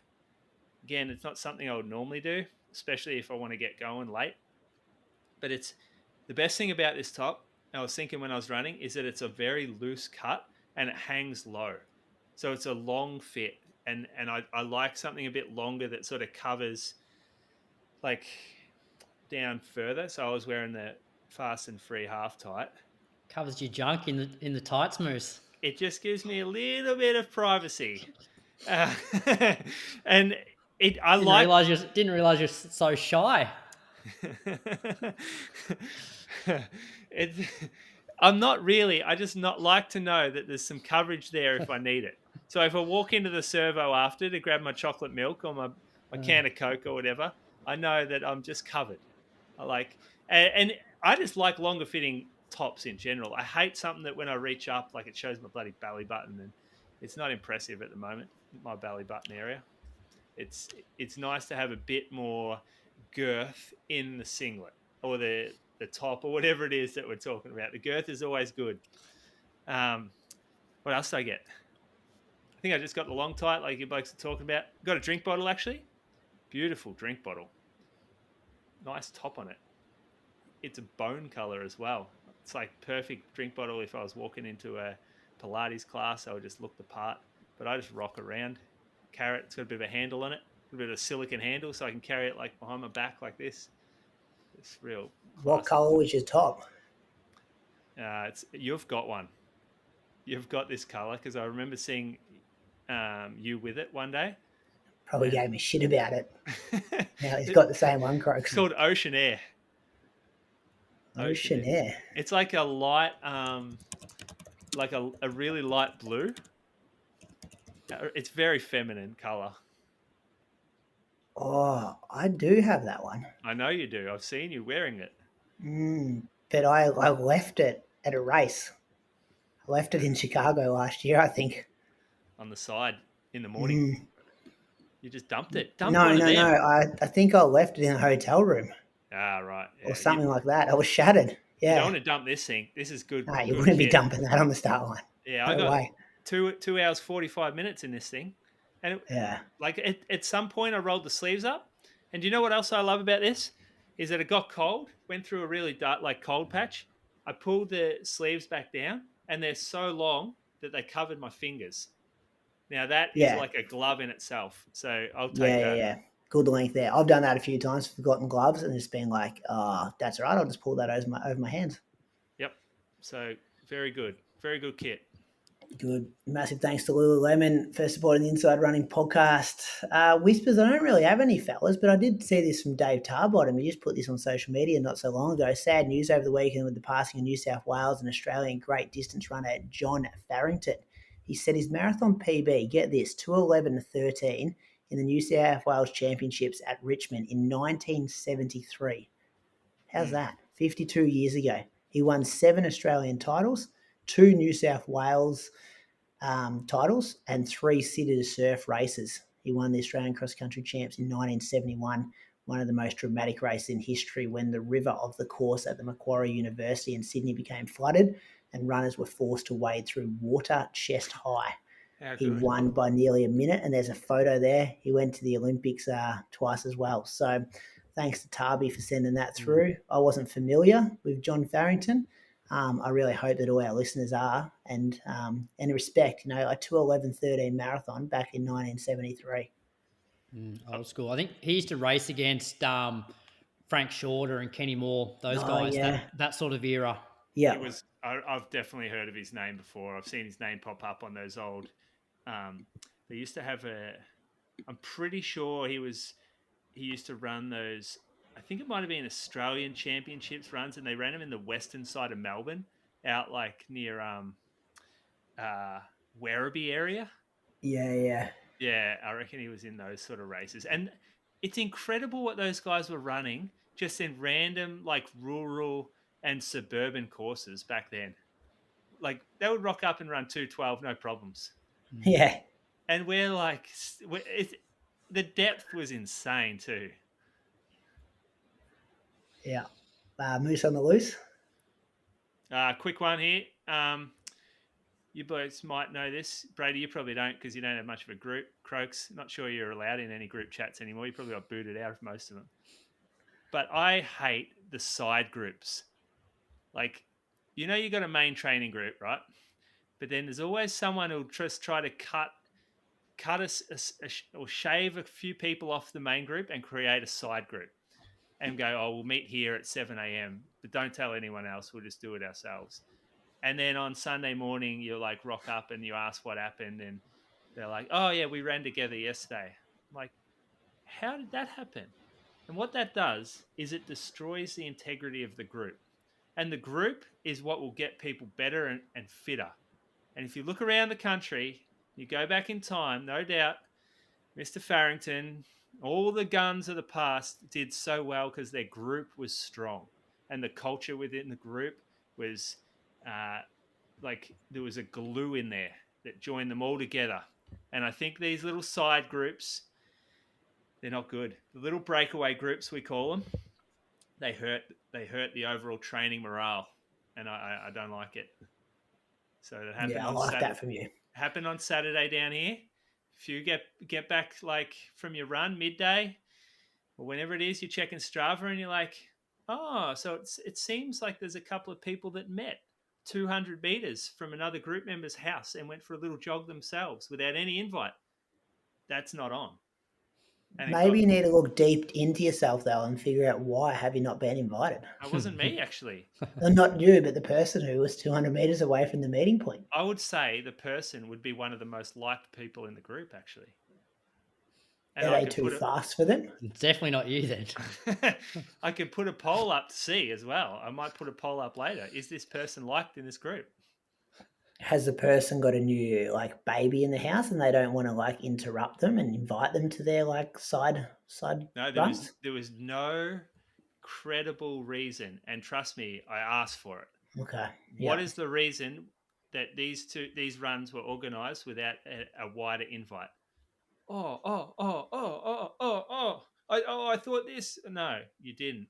You're hurting our group. Now you got two options: you stay, or we stay and you play by the rules, or I bully you so hard you'll never want to come back. What about if it's male and female and it's a date? Isn't that what run clubs are becoming now? Well, that's the trouble here. Is that these two both have partners, so we're not going to introduce that. We're not going to introduce that, Brady. Stay away from that. Just throwing up suggestions. Yeah, okay. Brady, the home wrecker. I didn't say nothing. That I is said that rough could be a for you, reason. Brady. I don't even know who it is. That's yeah, going if to not you're go down well. cheating on your husband or wife, don't do it. That's not going to go down well in this group. Okay, yeah. Well, you know who the names are. I don't. I'm just playing devil's advocate here. Good. I like that. Listener question, Croaks. Let's bring the show home. All right. This episode's listener question is proudly brought to you by Precision Fuel and Hydration. Now, the question comes from Dave Costello. Remember our friend Dave? Dave, fantastic run strong coach, Croker. Yeah. He's a legend, Dave. Yeah, he's Great coached bloke. Dave for a while, and then I remember he did a bonus show as well for us, strength and conditioning stuff. He did. I went through on Patreon the other day, and I actually, because we got that new level on Patreon where if you sign up and you don't when you get your name mentioned, I had to go unlock every single individual bonus episode and saw that one the other day. I remember the exact time I listened to that episode too. Didn't you host it? Oh, he's been on 2 then. He's been on more than 1. Because I remember you interviewed at least him. one. Oh, did I? I could have interviewed him on Tell Me Your Tales. Oh, it could have been Tell Me Your Tales. Then he was maybe on Inside Run and Patreon. Yeah, because he was on with your mate from down in Chris Ballarat. Radford. Yeah, he was on with Radis. But that was not it. It must have been Tell Me Your Tales. Yeah. Okay. Anyway, I think Dave's. I think he's doing Gold Coast Marathon actually. So his question is experience with and importance of sodium intake during marathons. Well, that's dependent on a few things. So we've had Andy on a lot, and Andy, it's probably worth going back into that and having a listen to the Andy interviews because Croaks, you'd be able to answer this one. But they're dependent on your sweat rate, dependent on your sweat concentration, and then dependent on your heat, and probably the distance of your run as well. Yeah, like for me personally, I do have some sodium in a marathon. Like I probably dilute 1 tablet into 500 mils of water and split it across two bottles. But I've never had issues with cramping. And for a lot of my marathons, I never used to have any electrolytes at all. So I think it is very individual. So I can't really comment too much about it. The one thing I do, pretty much in summer, it's more about me having my electrolytes after a really hot session or a run. I probably use it more in a training setting than I do in a racing environment. Yeah, one of our original precision drops, we got the sodium tablets. Yeah. Can you remember that? Yeah, and to be honest, before some of my big marathon specific workouts, in the 6 or 8 weeks leading up, I would have 2 of them. I'd never noticed that they had a negative impact on me in those workouts. So I always just take 2 before, maybe 2 hours before a marathon when I run it. But there's no science behind that. It's just part of my routine and I do it. And I'm not sure, if it works or not, but I don't take any during the race, which I do know people. Zaka used to take sodium tablets during his marathons. But it's not something I've got any more experience than that in. Do you guys take the electrolyte tablets after training in summer? Long runs or hot sessions? Yeah. Definitely. Yeah. So I'm just trying to pull up here. I've got my sodium plan for Doha when it was warm. So obviously it's when it's hot you sweat more, and you need to replenish. I don't think in the cold marathon I really bother too much. Maybe I'll have a drink mix that also has sodium in it, like the Morton drink mixes have sodium. So you get enough from that if you're using that regularly through your run. But in a hot marathon, you have to supplement with either a drink or you can take capsules. Is that sort of what you said before? Those capsules? Yeah, Brady's taking the capsules. Yeah. The capsules could work really well. You just have to carry them somehow. If you're on a long run or in a race, just because then you don't have to mix a drink. But it's a bit tough to be able to pop a capsule middle of a marathon or carry a capsule, pop it, then time it with your drink. Do you have enough water to get it down? That kind of thing. I can't find that plan anyway, but I remember just definitely taking on electrolytes every second drink station instead of just water. And in that case, you kind of have to do the gel, because if you're taking all the extra electrolytes and it's mixed with carbs, it means you're taking on all the extra carbs too. So just splitting your electrolytes out from your carbs was an important thing to make sure you're doing.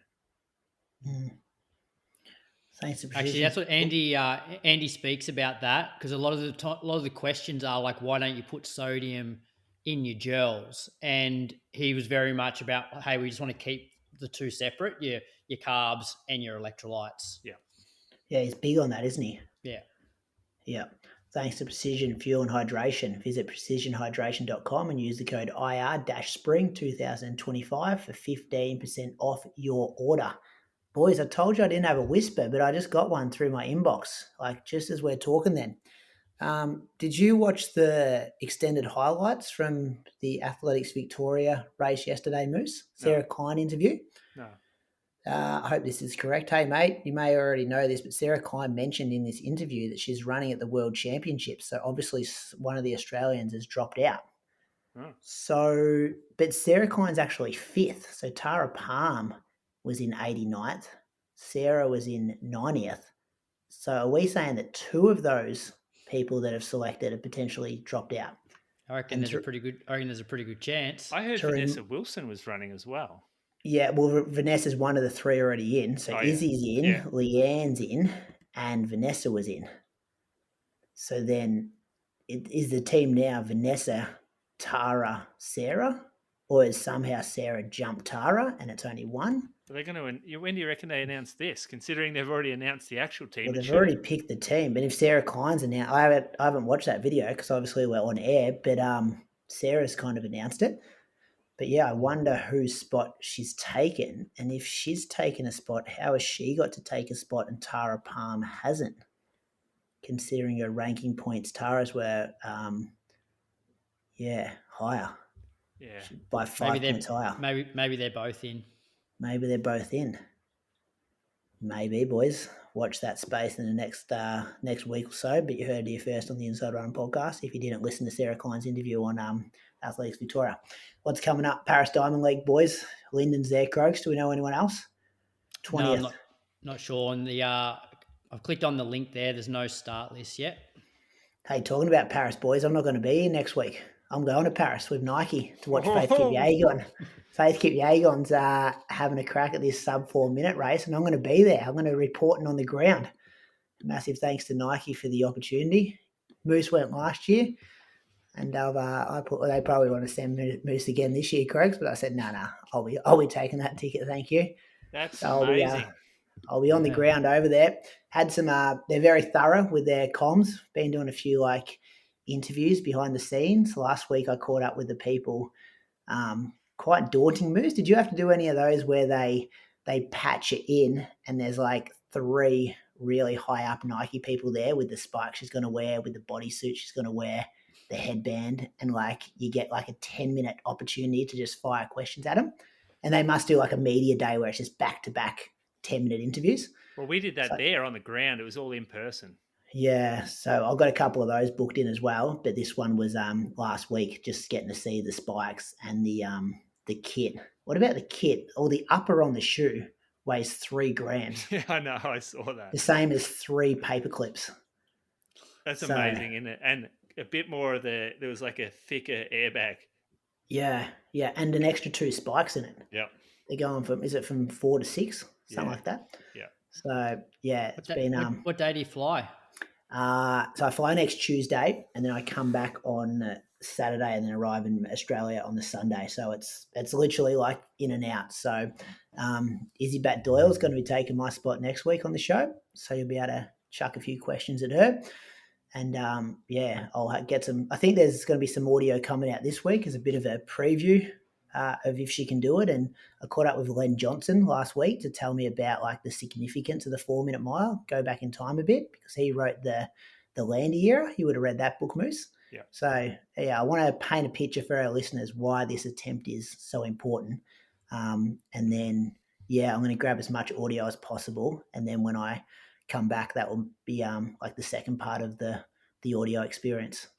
Who do you know who else is on your trip with you? Who you traveling with? Other media? I guess so. I can only assume similar people that you travelled with last year. Who was that? 3 or 4 different Australian media outlets? Yeah, they were good crew. I don't know if it'll be Sneaker Freaker. I don't think it'll be Sneaker Freaker. I don't think they'll go to this one. it was like GQ and the Age. Oh, that might be GQ. And there was Vogue. Yeah, It was a it's bit gonna more. be cool. That was a bit more fashiony. Yeah, you went to the fashiony and the shoe Yeah. stuff, so I'm going more to the performance stuff. I'm Behave tempted to put my yourself, hand. Brady. Don't get us cancelled. I'm just hoping I don't get myself cancelled between now and next Tuesday getting on the plane. That's the thing. Just going to keep my head down. Nothing controversial. Front of the plane, I hear as well, Moose. They're looking after me. Yeah. They're looking. I'm very, Right? very grateful for the opportunity and grateful that we've got all our listeners out there, that people listen to our shows. So a brand like Nike wants to actually work with us and give us these opportunities. So people listening, thank you. Just on the Faith Kipyego Mile, actually, we're having an event ourselves. The running company, Geelong. We got us. You plugged it last week, didn't you? Yeah, but it's You going haven't paid that invoice yet, Moose. You gonna can't get plug it plugged this again. week until you pay. This is running community, mate. You got to do stuff for the running community one day. You'll do it. We'll link up in the future. But for now, it's Geelong's turn. So we get to showcase the mile as well.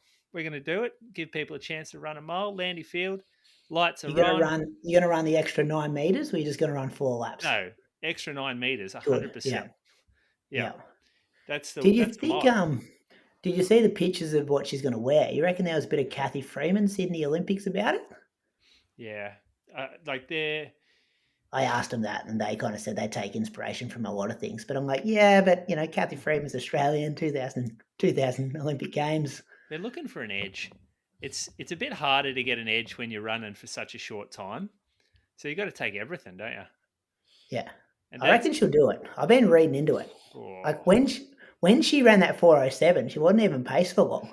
So that could be easy. Brady's drunk in the Nike Kool-Aid. Are we taking slabs on this or what? I'm really quite, I'll take it. I'll put a slab on it. You will. I'll fill my pockets from the business class lounge on the way home. All right. I'll take a slab. You want to slab too, Crokes? Because I got him here. I'll take under 4 minutes. I'll take over 4 minutes. I'll tell you what, there's a grace period of 4 minutes flat. Either way, no one knows anything. What? So if it's 4 minutes to 4 minutes, 4:01. 0.099 or whatever it is, then no one pays anything. Okay. That gives me an extra second in the bet. That's good for me. Yeah, but it gives me an extra second too. I just couldn't see why they'd be doing it without a chance. They've got to think there's a chance. There is a chance. There was a report that come out after her. They pretty much just said if they sort the pacing out with what she ran when she ran 4:07, that she just sorts the pacing out, she'll be fine. Good. Like that's going to get her under. Easy slab for you. Yeah, that's going to get her under. Yeah. She's chucking the bodysuit moves. She's chucking the new spikes. I do love that the spikes aren't like ridiculous. Like they're not like 60 mils and just like they are illegal. They're illegal though. Well, I asked them that question. I said, will it be World Athletics legal? And they were like, technically no, because we won't submit it because we want to make edits. But it could be submitted and it would tick the box to be legal. Yeah, right. So it's 20 mil or under. Yeah. Yeah. It's under 20. Well, the male pacemakers will also make it not a women's world record. There's a fair bit of reason why it won't be. No, but on the spike point of view, you're just like, yeah. Anyway, I'll report back in a couple of weeks, boys. I'll be away next week, so enjoy the show without me. What's going up in your life, Crokes? Not much. Getting trying to get better. Yeah. How concerned are you about this pacing job? You pulled out of it? Or are you going to? What do you got? 3 weeks? Yeah, like I'm not fit enough to run 72 minutes. Like it would be a race effort for me. 72 minutes for half. Hold up. So what's going on here? Well, nothing's going on. I'll chat to Ryan and basically say this is where I'm at. Happy to be involved with the event somehow, but I'd pretty much be racing to try and run 72 minutes for a half. Nothing wrong with that right now. So just go the first 15K and then Moose will tow through to 21 so you get paid. I was relying on you, mate. So I guess a couple options is I drop back to the 2-hour 30 group, which even then, like that's still fairly solid running for me, I reckon, for where I am.